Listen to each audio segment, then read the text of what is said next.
ओम देवी कात्यायन्ये नमः। नवदुर्गा के 9 स्वरूपों में से देवी के छठे स्वरूप को देवी कात्यायनी के नाम से पूजा जाता है।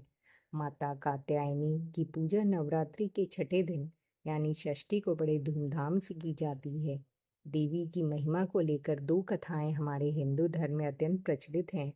देवी के स्वरूप की महात्म्य कथा ऋषि कात्यायन से जुड़ी होने के कारण उनका नाम कात्यायनी पड़ा। वहीं देवी कात्यायनी की महिमा कथा दुराचारी महिषासुर के वध से भी जुड़ी हुई है।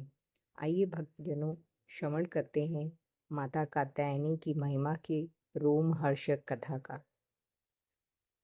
देवी कात्यायनी का स्वरूप अत्यंत उज्ज्वल और ज्योतिर्मय है। इस स्वरूप में देवी की 4 भुजाएं हैं। इनमें से दाएं तरफ की ऊपर वाली भुजा अभय मुद्रा में है और नीचे वाली भुजा वर मुद्रा में। वहीं बाएं तरफ की नीचे वाली भुजा में तलवार और ऊपर वाली भुजा में कमल का पुष्प सुसज्जित है। देवी कात्यायनी का वाहन सिंह है। देवी कात्यायनी की कथा का उल्लेख देवी भागवत महात्म्य और मार्कंडेय पुराण में मिलता है।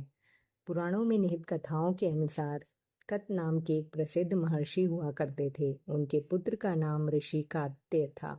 आगे जाकर ऋषि कात्य के गोत्र में महर्षि कात्यायन का जन्म हुआ और ऋषि अपने तप के कारण विश्व प्रसिद्ध हुए।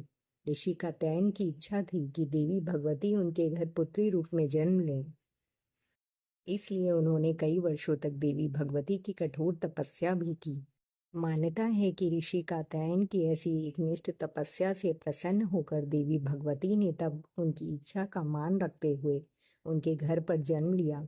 ऋषि कात्यायन की पुत्री होने के कारण ही देवी भगवती देवी कात्यायनी कहलाईं।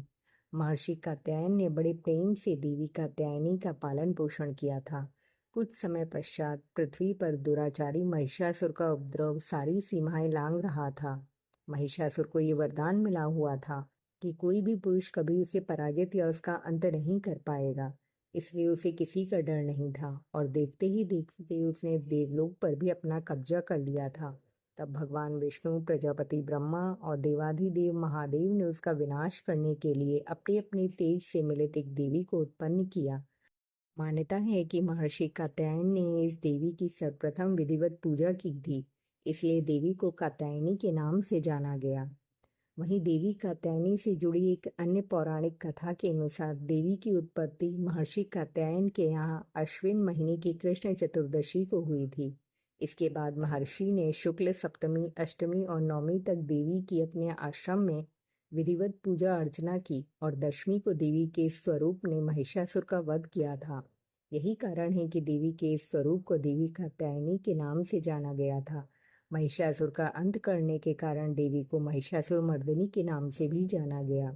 इसके अलावा देवी कात्यायनी से जुड़ी एक और मान्यता ये भी है कि देवी दुर्गा का ये स्वरूप अमोघ फलदायिनी है। ब्रज की गोपियों ने करुणा अवतार श्री कृष्ण को अपने पति के रूप में पाने के लिए कालिंदी यमुना के किनारे देवी कात्यायनी की ही आराधना की थी। इसी कारण वर्तमान में भी देवी कात्यायनी समस्त ब्रजमंडल की अधिष्ठात्री देवी के रूप में प्रतिष्ठित हैं। स्कंद पुराण में देवी कात्यायनी के बारे में ये उल्लेख भी मिलता है कि उनकी उत्पत्ति परमेश्वर के सांसारिक क्रोध से हुई थी।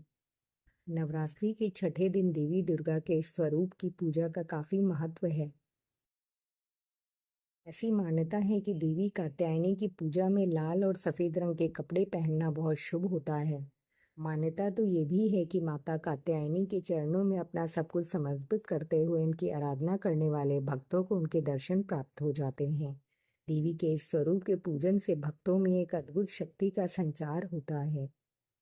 ऐसी मान्यता है कि देवी कात्यायनी को शहद अत्यंत प्रिय है, इसलिए नवरात्रि के छठे दिन देवी कात्यायनी की पूजा में शहद या शहद से बनी चीजों का भोग लगाना चाहिए।